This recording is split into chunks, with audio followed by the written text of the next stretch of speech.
Automotive technology, the Toyota Mirai hydrogen fuel cell vehicle, now available in California.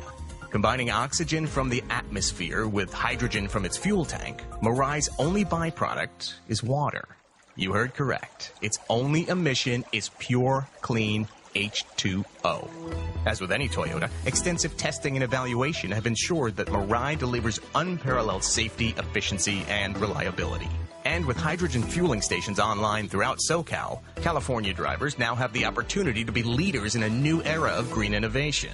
What's more, Mirai is eligible for California's white HOV sticker, which grants single-occupant access to the carpool lane. That got your attention, didn't it?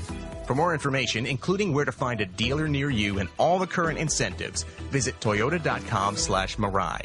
That's toyota.com/MIRAI. Toyota Mirai, the next evolution in green automotive technology. The following program is a podcast1.com production.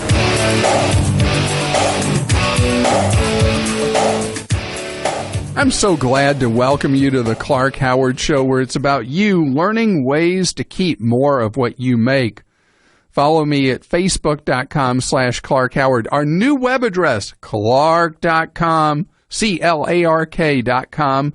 When you have a question, clark.com/ask. Coming up in just 20 minutes, there is an ugly scam involving PayPal. People are losing hundreds, thousands of dollars. I'm going to tell you what you need to know to protect yourself. And coming up in a half hour, do you know that there are many people in the country that now have energy bills at their homes that are averaging maybe $20 a month? They're doing it with energy improvements to their home. But how do you pay for that? I have new info for you about a very inexpensive way for you to make your home nearly energy-free and not have to pay a bundle to get it done. I want to talk about a very smelly thing. Now, we are not doing smell-o-vision here on the radio, but I ran a road race, a 10K, and at the end they give you a shirt. The shirt was one of those wicking kind of shirts. So when you run in it or you wear it or whatever, it doesn't, it doesn't absorb the moisture. It wicks it away. And so the shirt stays light to wear. And that sounds like a great thing. Except the shirt stinks. And even washing it doesn't help. So it gets just a nasty odor. And there are some golf shirts I was given as a gift that are wicking shirts. And it was funny, I don't play golf. But the shirts get a real stank to them. Stank is, that's a technical term for smell. And this is a real problem. I saw an item in the Wall Street Journal that the craze of wearing athleisure wear, what do they call it? There's some term like that, where women in particular are wearing what look like workout clothes, yoga pants, whatever. Well, there's a real problem with them just smelling really bad. And so there's even a term for it. They call it reblooming in the industry. You wash one of these things, and after it comes out of the washing machine and the dryer, it smells fine. You put it on, and very quickly, that odor comes back to it. It's such an issue that now there's a big push for what they call unstinkables. I'm not making this stuff up. That the unstinkables use an anti-odor fabric that keeps the thing from smelling. So Athleta, which is one of the brands selling the athleisure stuff, so they've done a test where, okay, imagine being part of this test. They had people work out 5 workouts in an unstinkable shirt and did not wash it. and then asked them to wear it at work for a day. And supposedly, it didn't smell. But it is an issue that people are wearing, particularly women are wearing so much of this stuff. The sales for it have skyrocketed. And it's just such a common thing for people to wear. And then you got this problem with the rebloom. Who came up with the term rebloom anyway? That sounds like such a PR firm kind of way to say it stinks. So now laundry companies like Tide, Procter & Gamble, they're trying to come up with new detergents that you can wash your athleisure stuff in that won't rebloom with the smell. And if you got somebody who really loves you around, who will tell you not what you want to hear, but what you need to know, ask them, hey, these clothes I wear, do they have a real odor or not? Because many times you can't tell yourself, and you may not even realize that you're walking around with a nasty odor to what you got on your body. Basil is with us on the Clark Howard Show. How are you? How are you? Great, thank you. How can I be of service to you? I got to tell you, it's an honor speaking to you. I have a lot of respect for you, and thanks for taking my call. Well, glad you're here. My daughter, who is one of the most independent and efficient people that I know, type of person that never misses any payment, never misses anybody's birthday, never misses anything. Good job, very professional. She guaranteed a loan for her brother, who's a few years younger, on a car payment.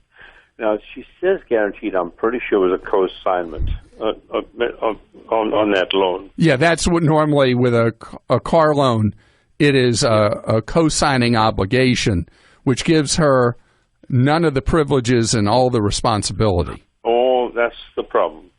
Because he is not, one is black, one is white, and I'm not sure which is which, but they complete opposites completely. And so as a result, his habits of being late was kind. Being later than late is more accurate than just being late on his payments. So your daughter, who did something out of love for her brother and has always handled credit responsibly, has her credit in the toilet along with her brother. 100% you've got it. That's right. All right. Where's the car at this moment? It's in his possession, and I got to admit, since he became a father, which was last August, he's become definitely more disciplined, and he's become a great and proud father, and his life has changed. In fact, I'm not sure it's my son anymore. I got to check every now and then. It's a good thing to see, but that doesn't. Well, better late than never, right? Yeah, I'm happy as can be on that one. But my poor daughter, who needs to redo her mortgage, she wants to redo her car payment loan, because she's paying interest up the kazoo. It's just ridiculous. So her mortgage on her own house is just under 7%, and it shouldn't be, especially with her personal track record. The fact that this has affected her track record. How is there a possibility that this can be corrected? It cannot. It is one of the terrible beasts of a burden you take on when you co-sign for someone. I encourage people who, out of love or feeling of obligation, are thinking of co-signing to instead go a step further and make the loan themselves, where they know the payment's being made every month, even if the borrower doesn't do what he or she is supposed to do. In this case, he didn't do what he was supposed to do. How many late pays does she have on her credit? I don't know, but my best guess would be at least 10. So I can't sugarcoat this. that's going to be ugly for her for at least the next 2 years. Okay. If the car had been repossessed, it would have been ugly for her, you're not believing this, for 7 years. Oh, boy. Okay. But because the vehicle never went through repo, it will take her 24 months to have some healing occur with her score. And I want her to track her credit by going to a website. I don't know if you ever heard me talk about Credit Karma. Yes. Okay. Yep. So she should go to Credit Karma, register, and she will be able to track her score month by month and see it go through the slow but steady healing process. As long as he doesn't fall behind anymore, the harm of that steadily reduces over time, and especially 2 years out. Sorry, Clark. Sorry to interrupt you. What happens if she now goes and takes out, says to it was done at a credit union, goes to credit union and says, I'm taking over the loan 100%. I'm paying it off, so this way he's off of it. Is any benefit to that at this point, or it's too late? Well, that depends on the people at the credit union. The credit union, seeing the situation, all the credit union wants is its money. Yeah. So the credit union can change her reporting status and remove the late payments if they wish. So if she goes to them and says, I will take care of this loan if you will help me with my credit, officially that's not supposed to happen, but it does happen. So because all they want is they want to know that the money's good and they're going to get paid. Right now, her mortgage on her home is with one of the big banks. If she went to a credit union, the credit union that has this loan, and they know that she's behind it, is it possible she might get a better rate from them? That's up to the credit union. And she can, with a credit union, one of the neat things is they're owned by her. And she can go appear before, if she gets turned down for a loan by a loan officer, she can go appear before a loan committee and explain all the circumstances and show the rest of her history. And maybe, fingers crossed, may be able to dig herself out of a hole that she didn't create in the first place. Good.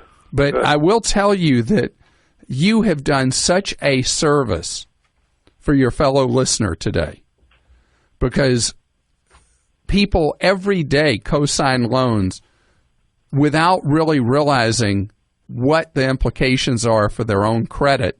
And if that vehicle had been repossessed, do you know that your daughter would be the one that the lender would go after, not your son, because she's the one who has the deeper pockets.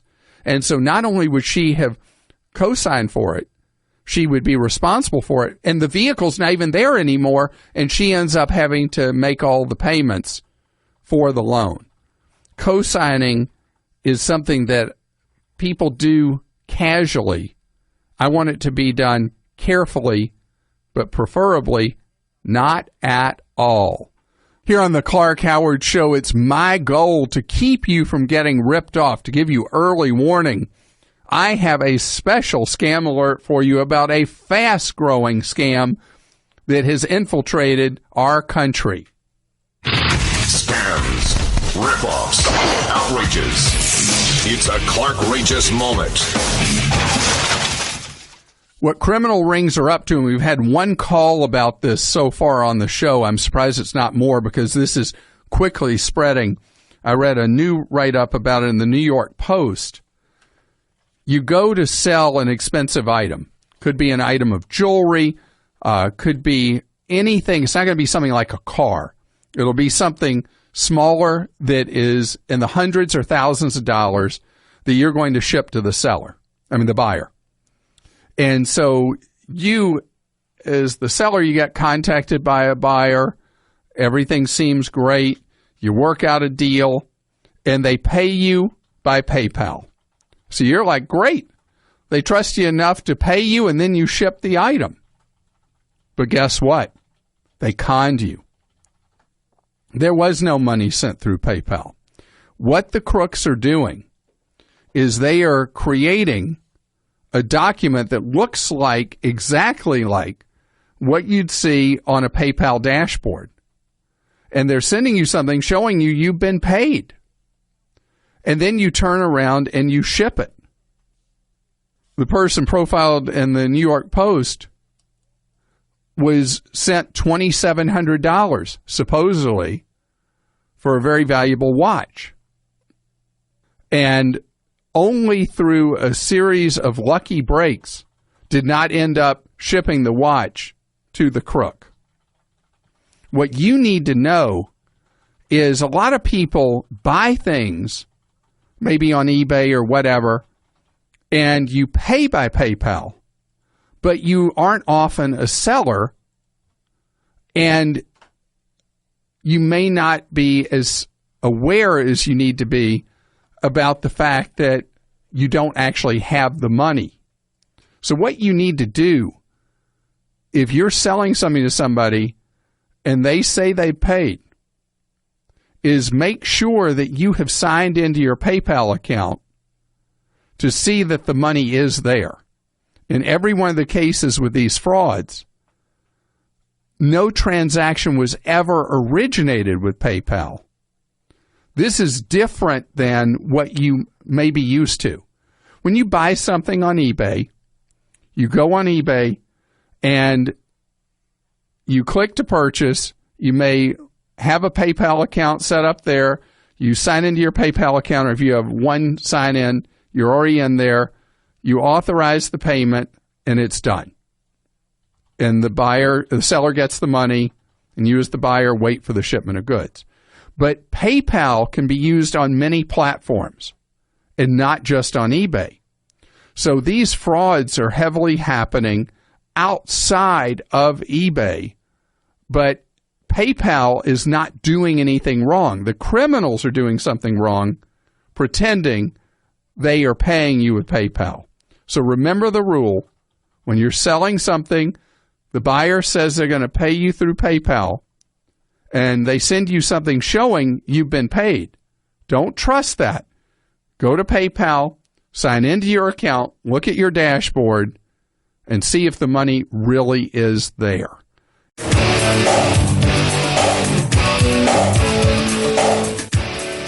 I'm glad you're with us on the Clark Howard Show, where you learn ways to save more and spend less, and don't let anybody ever rip you off. Our web address, clark.com. You want deals? Go to deals.clark.com. Do I have a deal for you I want to tell you about? Fannie Mae, which behind the curtain is responsible for so many loans that exist in the country, has a new special loan product that is very, very clever. All right, so follow this. If you buy a home that is ultra energy efficient, you may, many months of the year, have no power bill. I have a home with solar that 9 out of 12 months, the power company pays me. 3 months of the year, I still have to pay a bill, but it's usually tiny. So you think about how much money that saves me over time, not having to pay a big power bill. So when you buy an existing home, usually it's not going to be energy efficient at all. Fannie Mae is now offering a loan product that you would go to a mortgage lender to get, called the Home Style Energy Mortgage. And what it does is when you're buying a house, or a house you're already in, if you're refining, you're able, as part of the purchase loan or the refinance, you're able to borrow extra money specifically for things that will lower your utility bills. What's in it for the lender is that the foreclosure rate has generally been lower when people are in an ultra utility efficient house, because it's not just energy, it could be water or whatever. And so if you do those improvements, you properly insulate your house, You put in potentially solar panels on the roof, or if you have room in your yard, you do what's known as a solar farm. Whatever energy improvements it is, or you have big water consumption in the house, you put in water-saving devices, you are going to save so much money every month that the additional you borrow when you refi or when you buy the home, well, you're going to end up net saving a lot of money. And here's the advantage. If you do something like you go get solar on your home, the interest rate you're charged on that is a very high interest rate. But with this special loan that's available through the Homestyle Energy Mortgage, you're getting the same rate you would get for your whole loan. So if you're borrowing money, let's say at 4%, the money for the energy improvements also at 4%, which is a big, big, big deal and a great savings. And I want to tell you, it is the neatest thing having my own power plant at the house, because that's what I call the solar. And generating that and saving all that money, it's great. And besides, right now there's an incentive. Some states have incentives too, but the federal government covers 30% of the cost of putting in solar. And many other energy improvements gives big rebates to do those.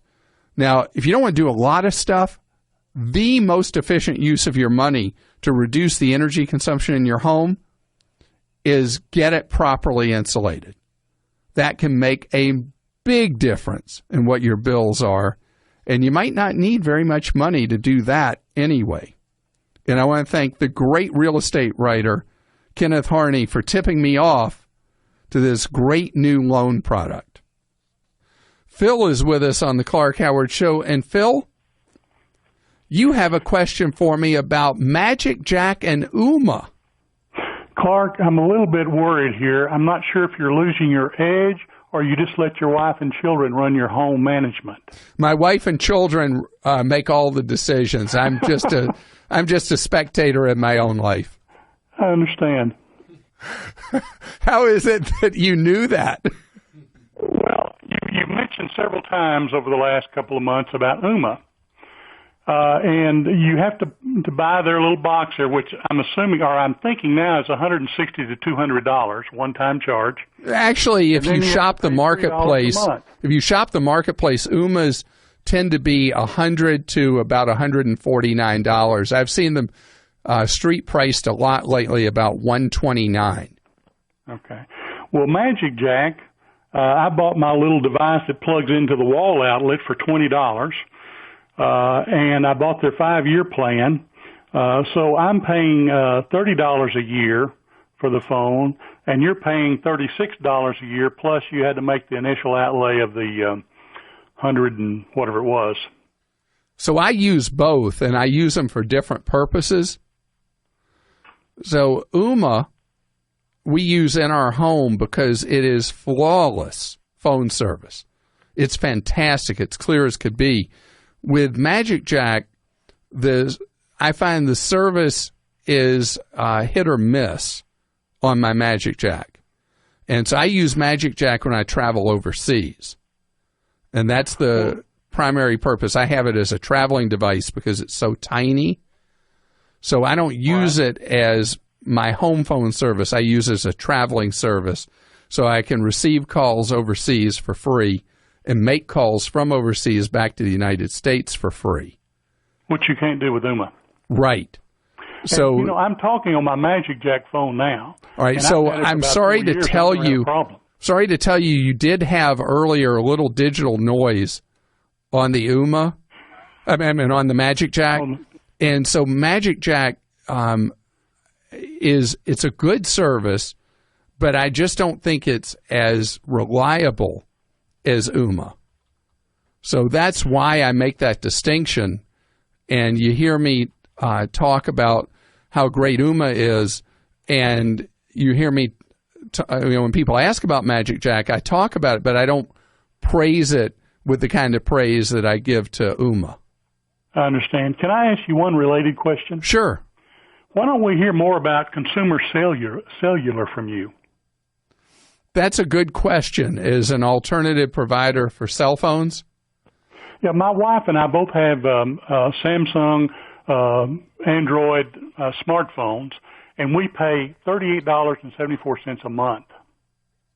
Total for the two of you? Total for the two of us. That's a great deal. How much calling, texting, and web do you get for $38 for both? I get 600 minutes combined for the two of us. I get 1,000 messages. My wife and I use about half that. And then I don't use a lot of data because I don't play games and search the internet on my cell phone. I do that on my desktop. But I get 100 megabytes of data. Okay. Well, I should look at Consumer Cellular's different rate plans and see because I do never talk about them. And I got to make a little fun of you, Phil, because you just pixeled out on me on the Magic Jack again. Okay. How about me? Are you hearing me loud and clear, or was I pixeling it all for you? No, I can hear you loud and clear. Okay. So I assume Uma is interfering with your phone call, trying to make Magic Jack sound bad. Well, no, but I'm sure that's it. But the point is well taken that Magic Jack is the most affordable home phone service that exists in the United States. You'd agree with that statement, wouldn't you? I would. I'm sure Uma's nice, but I just didn't want to put out that $150 outlay originally. Right. And so a lot of people like you do use Magic Jack, but do you know that the slang name for Magic Jack from people who don't like it? No, I don't. They call it Tragic Jack. I've had one problem in the 4 years, and that was my voicemail quit working, and I got online to their message center there and our chat center, and they refreshed something, and it worked fine. Well, that's great to hear, and if you are looking for home phone service that is very, very, very inexpensive, nobody comes close in price, the overall price, to Magic Jack. Thanks for your call, and I'll look at the Consumer Cellular. I should have done that before. Our number is 877-87-CLARK. Kumar is with us on the Clark Howard Show. How are you? Hi, Clark. Thanks for taking my call. My pleasure. Kumar here. And I have a quick question for you. I have a nephew who wants to go for this programming course in New York. It's offered in New York and California. It is a 6 weeks course, cost about $13,000, board and lodging, everything included. And it is an app developing course.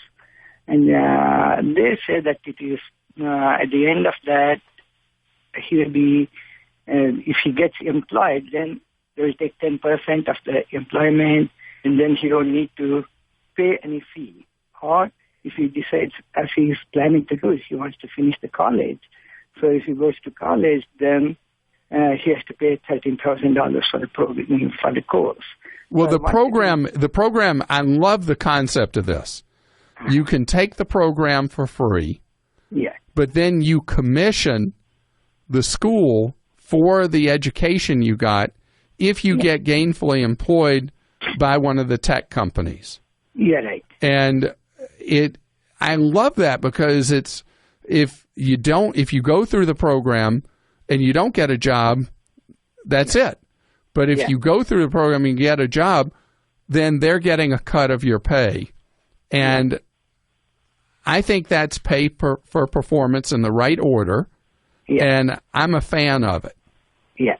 But if he wants to finish the college before he looks for a job, then they say that you have to pay. And that's fair. Because the idea is that if you go through the program, you're supposed to go to work right away. Okay. So I think, let me say this is for your nephew. Yeah. If your nephew wants to learn code, I think it would make sense. You have to go work somewhere for a minimum 6 months, and pay them back the commission. Yeah. I think you do it. I think you take the program, you learn how to code, You get a job with one of the tech firms. You work there for a year and then go to school. Okay. Because the combination of what you learned and the job experience, then going to college, is much more powerful. So I think taking the program and delaying college makes sense. Taking the program and then going straight to college doesn't make sense to me at all. When you have a question for me on the Clark Howard Show, go to clark.com/ask. And I'm sorry, is it Therese or Therese? Therese, yes. Hi, welcome to the Clark Howard Show. I'm finally getting through to you. Well, I'm glad to have you here. I listen to it all the time. Thank you very much for that. I have a policy of flexible premium universal life. Yuck. Yeah, I know. I hate those. I know it. I didn't know that before. How much have you paid into this point for how many years? $19,000 I've paid in so far. Okay. And it's a $100,000 policy. I'm due to pay another annual premium of $4,000. Do you think that's a good idea to continue on? I did get a snapshot illustration from them, and they did say a net death benefit is $100,000. The policy value, of course, goes to zero after 15 years. But, seeing I paid $19,000, should I continue? Well, there is not an automatic answer to that. And do you mind if I ask you your age? 84 now. I got it when I was 80. An agent sold you a universal life insurance policy when you were 80? Yes. I don't know the laws of your state, but that may be an illegal act on the part of the insurance agent and the agency, because that may be what's known as a not suitable sale. That it would not have been suitable for you at that age. In a number of New England states, that would automatically lead to a hearing potentially to revoke the license of the agent that would sell such a thing. So what is it that you realize now, 4 years later, oops, this was not a great idea? Well, I have very good health, and people are living longer now. Sure. I'm thinking, even if I paid in, say, $63,000, $65,000, you think it's still worth it to get a $100,000 policy? Definitely not. No? So let's talk about what the best remedial thing is for you to do. Before you plunk another $4,000 in it, I'd like you to spend $100 to have a service evaluate the policy for you. There's a consumer group called the Consumer Federation of America, and they have a service that you pay them, and they run a full evaluation. They'll tell you what paperwork they need from you that you request from the insurer, and they'll be able to run an analysis on your specific policy and tell you whether you should keep it, use some kind of conversion privilege that may be in the contract, or dump it. Consumer Federation of America? Yes. And are you internet active or no? No. All right. We're going to give you a phone number then off the air. Okay. To call up and find out what to send. Okay. But I don't want to upset you, but I'll tell you that I am upset that someone was so lacking in morals and ethics in an insurance company, and that an insurance company was so morally and ethically bankrupt itself that it would allow a morally and ethically challenged agent to sell you at age 80 a flexible premium life insurance policy. There is not a single circumstance ever that I have ever seen that would ever make that ethical decision or a moral one to sell that to you. And that agent that sold it to you has made a massive commission that exceeds 100% of the premium you paid in, and has basically stolen part of your retirement security. It is horrendous. And when we put you on hold, one of the things I want to find out off the air is what sleazy insurance company was behind selling you such a horrible, horrible thing. Hang on for us, please. Okay. Need to compose myself and say something about this. Life insurance and annuities are products that are sold, not bought, meaning very successful agents convince people to buy stuff that normally is in the interest of the agent, not in your interest. For most people with life insurance, if there is a need for life insurance for survivors, the only smart way to meet it is what's known as with term insurance. But agents don't ever sell that flat out because they don't earn any commission on it. You know, when you're going to buy a car, pricing information is great and necessary. But there's more to doing it than just the price. There's the actual buying experience. If you want to enjoy a better one, you should go to a True Car certified dealer. They're there to help you find the car that you want, and they're also what make True Car unique. With True Car, you can connect with a local certified dealer that you choose, so you can lock in a guaranteed savings off the MSRP and enjoy a totally better buying experience. And by better, they also mean faster. Over 2 million cars have already been sold to True Car users who have visited their True Car certified dealer. And there are over 11,000 True Car certified dealers nationwide, so it's probably pretty easy to find one near you. And check this, for a new car, average True Car users save $3,279 off MSRP. All right, so you're probably wondering, how do I do this? It's easy. Just go to TrueCar.com or, right there on your phone, download the True Car app. You can find the car you want, see the True Car pricing curve, which shows you what other people in your area paid for the same car, and that way you can know you're getting a good price and feel confident. Then you'll get a guaranteed savings certificate from the True Car certified dealer. Go to the dealer, and your guaranteed savings off MSRP will be honored, and you enjoy a quick, easy experience. How's that for car buying? So when you're ready to buy a new car, or even a used one, visit TrueCar.com or download the TrueCar app and enjoy the better car buying experience. Some features are not available in all states.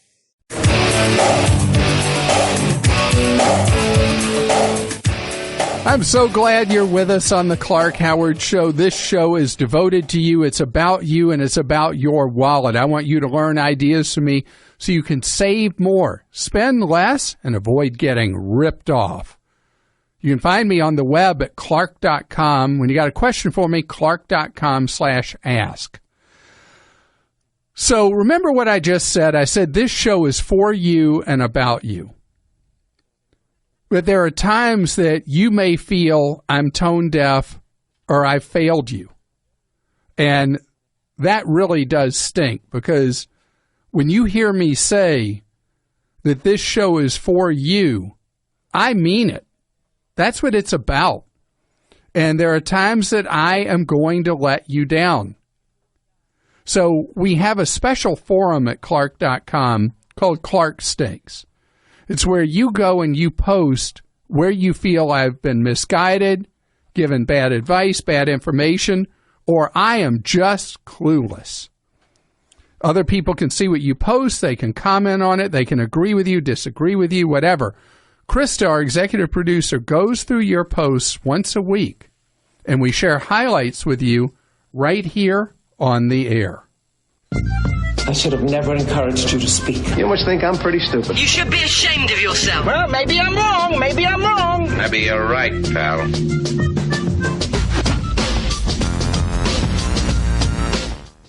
Yes, Krista. Clark, on your show, you had a call from a grad student who was trying to find an affordable option for dental care for himself and his wife. To be honest, I didn't think your advice, i.e. how to evaluate a discount dental plan, was particularly helpful, although it didn't totally stink.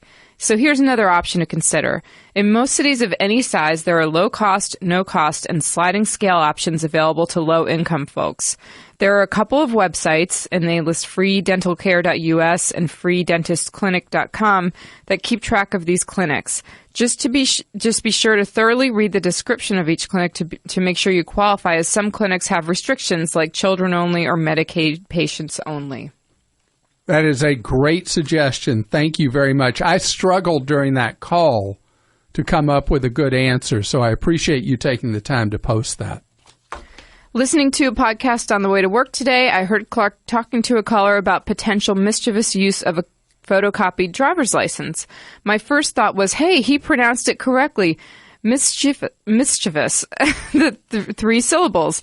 Emphasis on the first. Perfect. Then in a split second, he corrected himself and said, mischievous. Sigh. Oh, boy, I'm going to mess that one up again. Small business credit cards. Clark started listening 2 years ago and enjoy tuning in once a week when I'm driving around for my small business.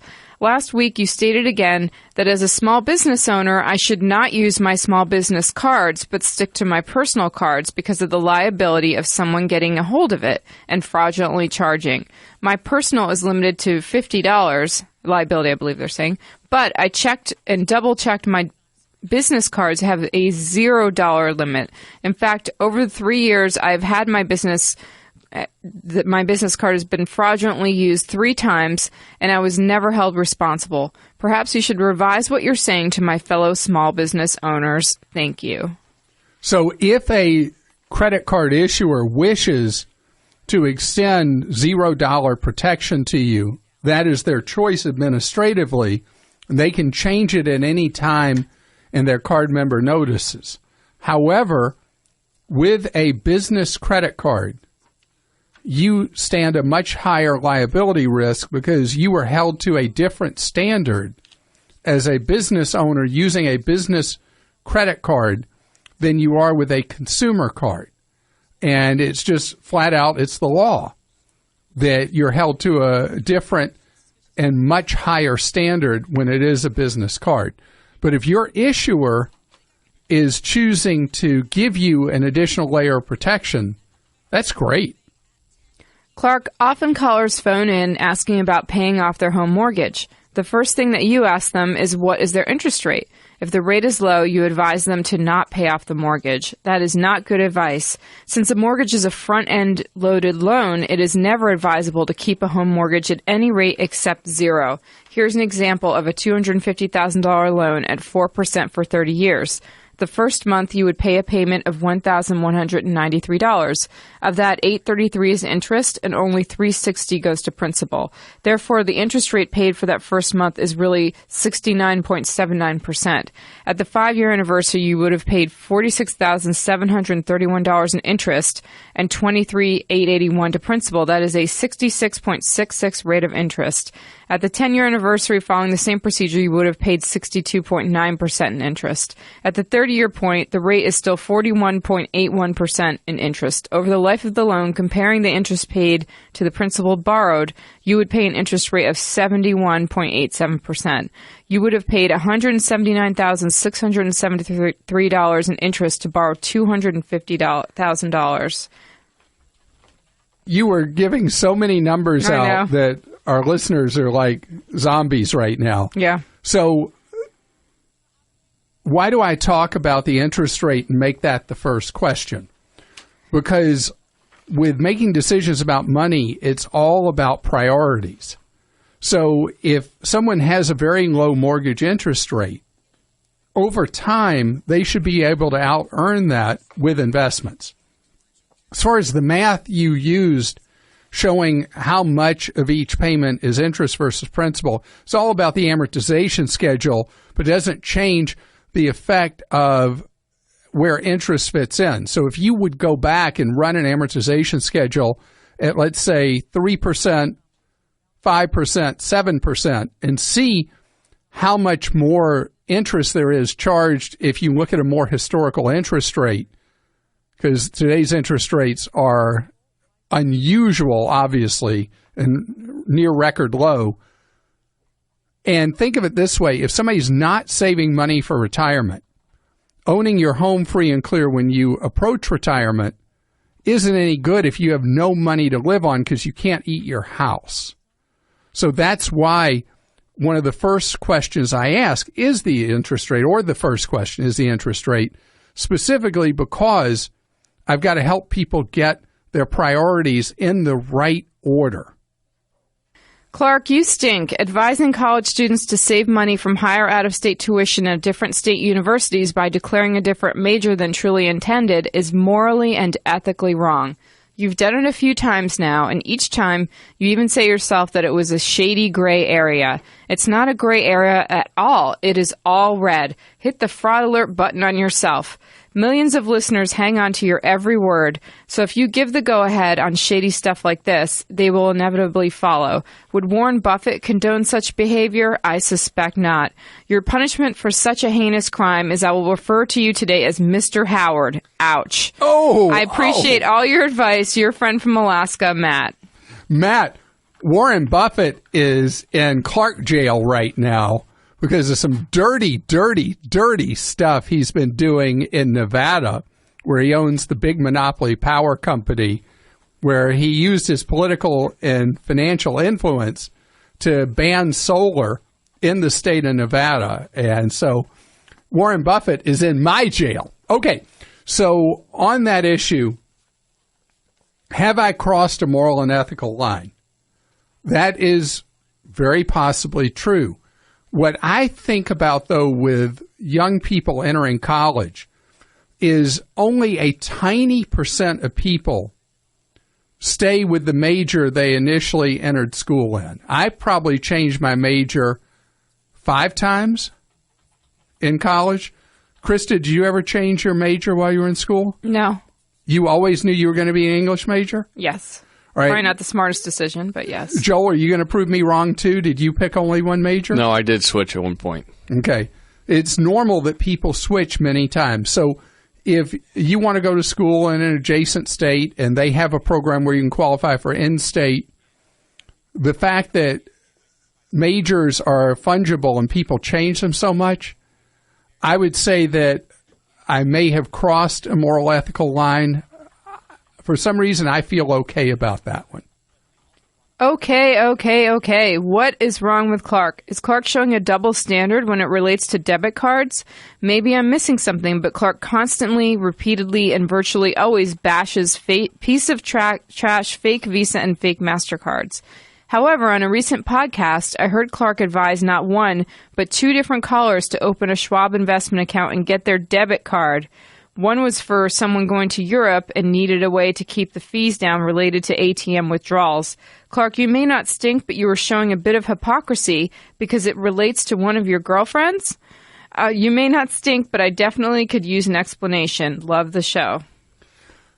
You have just pointed out something that is so difficult for me because I so don't trust the piece of trash fake Visa or fake MasterCard. At the same time, with the fake Visa or fake MasterCard, what we're talking about here is the possibility that you'll suffer some level of financial Armageddon. But then the absolute reality in the case of Charles Schwab, that there's a 1-2 punch. 1, they absorb all your ATM charges worldwide. 2, they give you true banker's buying rate on your money. So it's a phenomenally efficient way for you to travel and get money as you travel. The second thing is Schwab has an ironclad policy that your money is not at risk way beyond what the law requires for a brokerage account or for a banking product like the debit card.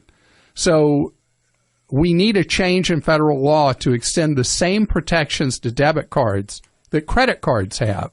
And it's only because we're in such a corrupt era where the banks get whatever they want that we don't have parity for consumers on the rules for credit cards and debit cards. So yes, the piece of trash, fake Visa and fake MasterCard, is a piece of trash. But there are times that you have to be practical. And this is a case where the value of it, in my mind, overcomes the TNT that's baked into the piece of trash, fake Visa and fake MasterCard. Clark stinks worse than a shark dissection lab. I don't know exactly what that is. Haven't been in one, but it sounds bad. It does sound bad. In the last week of June, you took a call from a gentleman regarding his credit card debt. He started off by saying that he and his family had accumulated $50,000 in debt, but thought they could pay it off in 2 years. His question was how to negotiate his debt down with the credit card companies and get out of paying debt he accumulated. You told him that if he did that, the IRS would treat the written off amount as income and could also damage his credit. Come on, Clark, grow a backbone. I respect what you said recently about not coming down on someone in their time of emotional and financial distress so they would keep an open mind to your advice, but this was not the case. The caller was not emotionally distraught and was upbeat and cheerful. He simply wanted your advice on how to pay less of his own debt. While you would not have to chastise callers, you could simply say, if you can pay it, then the moral and ethical thing to do is to pay it. My wife and I have been slowly crawling out of debt for the last 10 years, and we still have a ways to go. We did it by working hard and with the help of NFCC at one point. We owed it, so we paid it. Congratulations to you, and here's the big payoff. When you do it like you and your wife have done, where you just learn to live on less than what you make, and so you free up money to be able to extinguish debt, what you're doing is you're creating a new habit that will benefit you and your wife the rest of your lives. On the issue of not saying to the individual, why don't you just pay your debt? I think you very eloquently just stated why they should. I want to hear from you. If there's something you feel that I've done that's out of line or I've got a blind spot or whatever, please go to Clark.com and go to Clark Stinks and let me know. So you go to, just FYI, when you go to Clark.com, some people ask us, you click on the button that says Community and you'll be taken to the message boards, and Clark Stinks is a message board. Thank you, Krista. Sure. Arthur's with us on the Clark Howard Show. Hi, Arthur. How are you doing? Oh, very well, Clark. I appreciate you taking my call. My pleasure. I listen to you quite frequently, and I really value your opinion. My question is that I recently purchased a software package that helps to budget all of my finances as well as rental property management. And the concern I have is it asks me for all of my account numbers, all of my password numbers for my bank accounts, my credit card accounts. I even have investments in IRA and company-sponsored investment plans. It asks for the account numbers and the passwords for all of those accounts, and I provided all of that. And then it also offered me the choice of storing those passwords into their cloud service. And actually I did this, and moments after I did it, my heart sunk to my stomach because then I started worrying about, ID theft. Sure. Whether that was the right thing to do. And I'm not nervous about it, Arthur. I want you to rest easy and no more shallow breathing. It's okay. You using Quicken or Mint? Quicken. Quicken. All right. So with Quicken and their arch rival Mint, M-I-N-T, both of them use what's known as screen scrapers, where you are able to see everything you have going on, and they're able to track everything for you by having access to all your various accounts. In order to make the information you're going to get out of Quicken or out of Mint really work for you, they need to have up-to-the-minute information to be an effective budget and money management tool. There is the risk with anything we do on the internet. No matter where, there's always the risk that an account will be compromised. But if I'm Quicken or if I'm Mint, it's a life and death thing for my reputation. And both of them work very, very, very hard to try to stay a step ahead of all the hackers. There is a calculated risk you took. I think it's a worthwhile risk. Okay. Does that make you feel better? A little bit better, yes, sir. Okay, I wish I made you feel a lot better. I would rest easy and know that the information you get is valuable enough that it's a necessary risk. Stay tuned for 60 seconds of AP News headlines right after this podcast.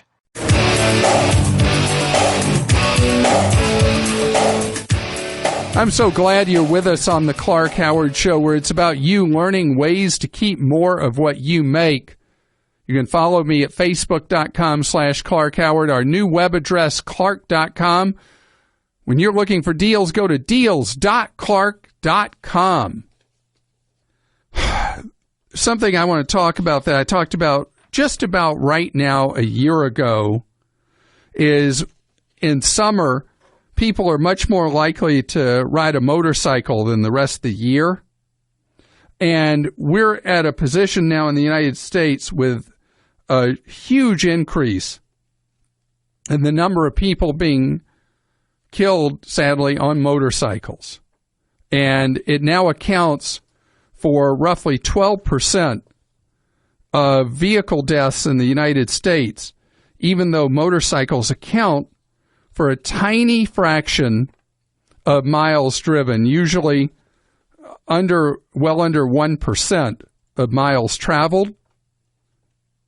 In many states often that don't require helmets, motorcycle deaths account for nearly 1 in 5 fatalities on the road each year.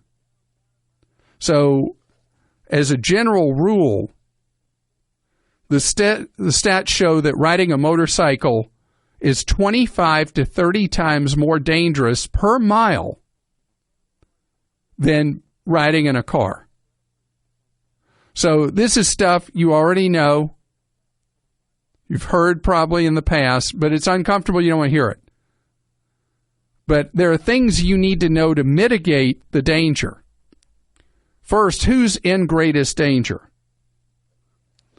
The latest statistics from the insurance industry show that people riding a motorcycle in their 20s and 50s.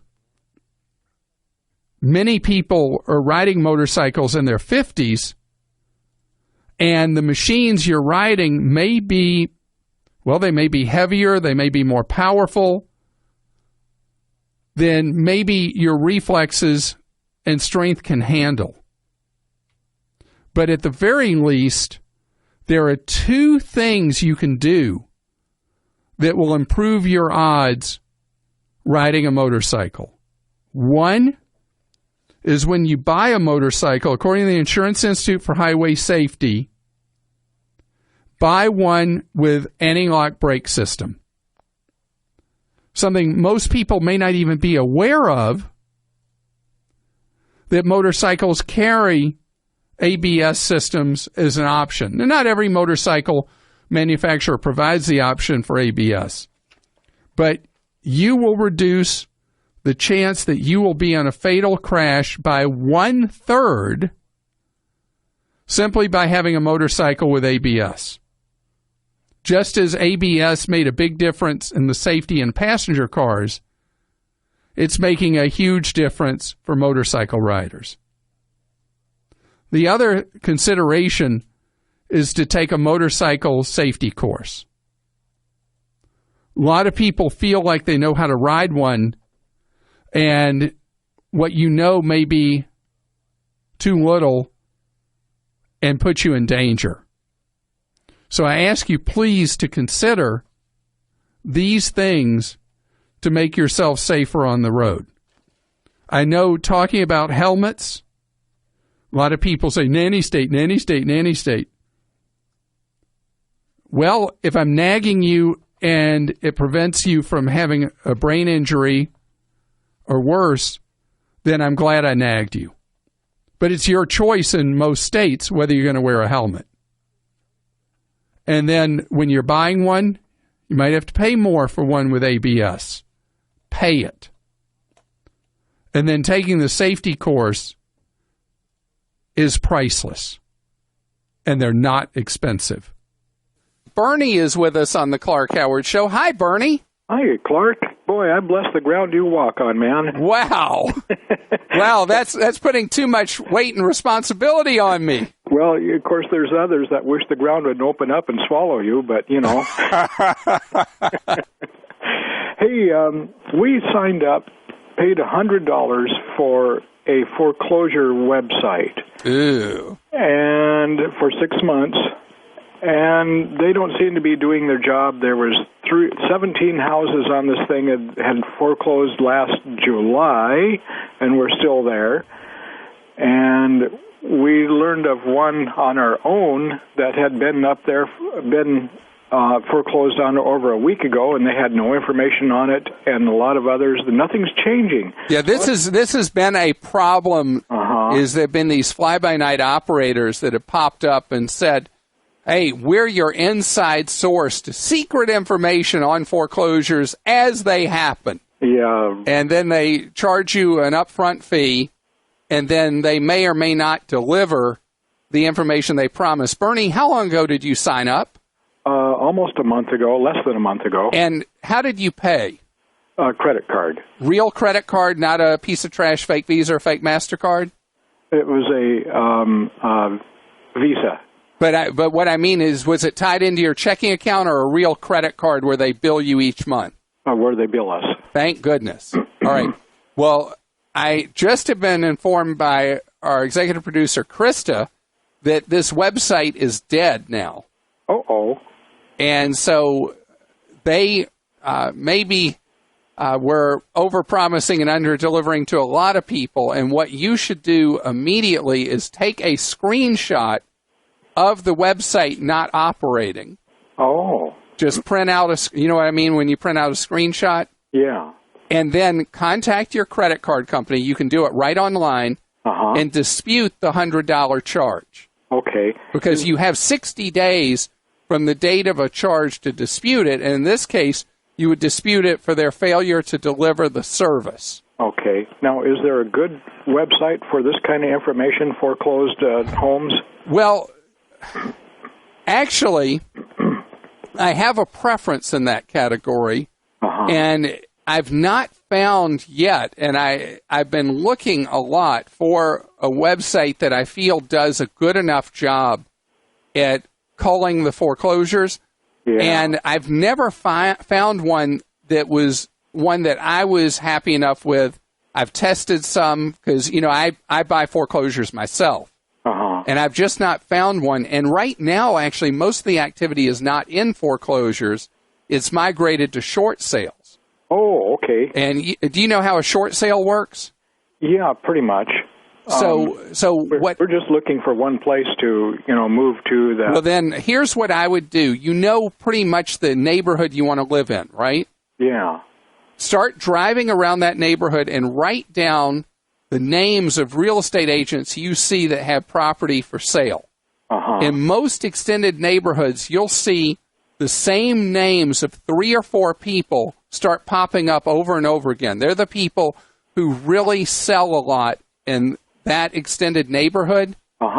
You want to hire one of those agents to represent you as a buyer's agent. Interview them, see who really seems to have the knowledge and the patience to help you find a distressed sale, because, all you're looking for is a deal, right? Yeah. So it doesn't have to be a foreclosure. It's just a deal. Yeah. And whatever form that would take. I have a foreclosure guide at clarkhoward.com, but I think for what you're looking for, you're better off doing that drive, find the agent or agents to interview, hire one of them, and bam, they'll help you find a property in the neighborhood you want to live in that is a steal of a deal. Our number is 877-87-CLARK. John joins us on the Clark Howard Show. John, how are you doing? How you doing, Clark? I'm doing fine. Happy birthday to you. Is today your birthday? No, sir. It was about 2 weeks ago, and something happened to me on the day before my birthday. What's that? Well, I got a phone call from one of the branches of the bank I deal with, and that call came from an out-of-state branch. Told me a gentleman walked in and cashed a $1,850 check with a Georgia driver's license, and want to know if it was me. I'm 2 states below, and I wasn't in that area, so I proved it, shuttled out that it wasn't me, and the bank went ahead and withdrew the money from my checking account, and now they reimbursed my checking account. And I went through about a week and a half of you-know-what, and now I got a flood alert on my all 3 credit bureaus, and I asked Equifax to send me a credit report, and I haven't received it yet, sir. Anything else you can think of I can do to protect myself? I don't even own a computer, so I don't know how they got my information. Well, 55% of the time that someone's identity is stolen, they never figure out how or why. So don't feel alone out there, John, that you don't know how your credit was, in fact, stolen or your identity was compromised. And think how creepy that is, that somebody is walking around with a driver's license does the driver's license pretend to be you and they were cashing a check against your account, or did somebody walk in with a check written on your account to whoever this fake individual was? He had a check from a hospital from which they had another type banking company, and signed my name on the back up with a fake driver's license. He was one count number off of my count number. All right, John, that's disturbing to me, because who knows if this individual is still walking around. Have you gotten a police report yet? No, sir. Like I say, it was out of state. I called. Well, but you, under the law, under the Identity Theft and Deterrence Act, you are allowed to, and the police department is required to give you a police report where you live. Now, if you talk to somebody with your local police department where you live who doesn't know it, then you just have to convince them that they are required under federal law to take the police report. Well, I know. I called my county police department. They said you have to deal with the jurisdictions of the. That is incorrect. That is incorrect. That is wrong. So I need to call. You need to call back to your police department. Your county police department is required by law to issue that police report to you for identity theft, because it is impossible to ask you. Let's say this had happened all the way across the country. It would be silly and ridiculous to tell you that you have to go to wherever it was to get a police report. So you get that police report. That's number one. Number two, you said you don't use computers. No, I don't have one. All right. You have any good friend who uses a computer? Yes, sir. My daughter does. All right. I want you to get with your daughter, because doing the fraud alerts is not going to help you. Okay. You need to go a step further that will be, in most states, free for you, because you'll have that police report showing you're an identity theft victim. That I want you to do something known as freeze your credit. Okay. And if you get your daughter to go on my website, your daughter can pull up my freeze kit and freeze your credit. And what this does is that if this perpetrator tries to open new credit cards as if they're you, they won't be able to. Well, now, thank you, sir. The police report you need to keep on your person. Do you know why? Yeah, why? I'm disappointed that no one at the bank explained this to you. Ain't that something? All right, here's what happens.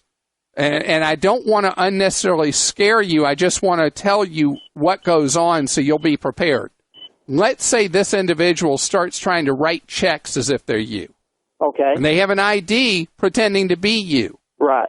And those checks bounce back. Well, the merchants who took the checks may not realize that that's a fraudster. They might swear out a warrant for your arrest. Ain't that something? So what you've got to do is anytime you find out that a check has been returned unpaid, right, because this individual wrote one, you need to contact the merchant and you'll have to do a form they call an affidavit with them so that they will not then come after you swearing out a warrant for your arrest. And I'm really sorry that you're in the midst of all this mess, John. And who knows how this individual found you and decided to humor you by pretending to be you. Diane is with us on the Clark Howard Show. Diane, hi, you got student loans that are such a burden in your life, aren't they? Yes. Tell me how much in student loan debt you have. $58,000. Wow, that's a big number. And how much of your $58,000 are federal and how much are private loans? All of them are federal. Oh, good. I paid off all the private loan I had was only $1,500, so that one's already paid. So that's a good thing. Okay. And are you current with your federal loans? Yes, I've actually just came out of deferment and was looking up some companies for the loan forgiveness.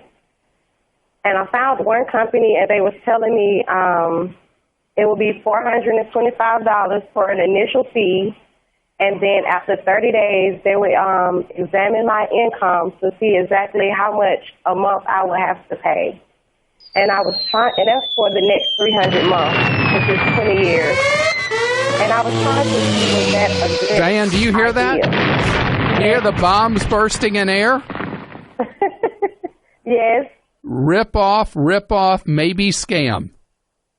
Okay. So, under the federal rules now, that's why I needed to ask you up front if you were federal or private loans. Under the federal rules, there are some new ways to pay back federal student loans. You don't pay anybody to do them for you.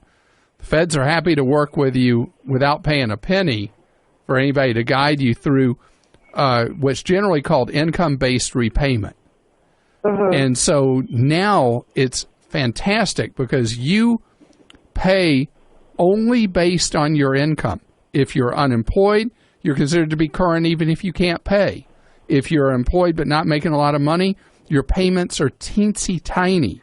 As your income goes up, your payments go up. But then the other part of it is that after 10 years of on-time payments for a lot of jobs, the rest of your loans are forgiven.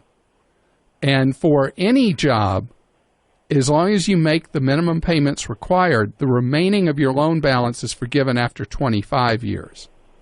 Now, I'm giving you general guidelines. So a lot of jobs, 10 years, others 25. You don't pay anybody to make that happen for you, okay? Okay. All right, I got a website. I'm going to give you 2 websites I want you to go to learn about how the new payment plans work. Okay. One of them is IBR for income-based repayment, IBR, INFO.org. Okay. The second one is if you go to ed.gov, you know, the U.S. Department of Education website. Yes. They've got a great briefing that's almost in understandable language that will walk you through what your rights are. Thanks for listening to the Clark Howard Podcast. Download new episodes every Monday through Friday at podcastone.com. That's podcastone.com. Stay tuned for the latest AP News headlines from Podcast One right after this. It's summer, and just because you've got plenty of time on your hands doesn't mean your hands are always free. That's why I've been working on my Audible summer listening list. Discover where Audible audiobooks can take you this summer. Download your books or shows to your mobile device and listen anytime, anywhere. With an unmatched selection of audiobooks, original audio shows, and comedy. Audible is your best source for summer entertainment. Start a 30-day trial and download your first audiobook for free by going to audible.com/podcast1. That's audible.com/podcast1. AP Update. I'm Rita Foley. Donald Trump's presidential campaign is painting a picture of a compassionate human being, a successful businessman, and a good father. Last night, Trump's son Donald Jr. cast the final votes his dad needed to win the GOP presidential nomination as he announced New York State's votes at the Republican National Convention in Cleveland. 89 delegates and another 6 for John Kasich. Congratulations, Dad. We love you. But one woman is not impressed. They spent most of their time attacking me and President Obama rather than making any kind of argument about the future we want to build for our country. You know, we can do a lot better than that. Hillary Clinton speaking to union members in Las Vegas. Tonight, Donald Trump's running mate, Indiana Governor Mike Pence, gives his acceptance speech. I'm Rita Foley.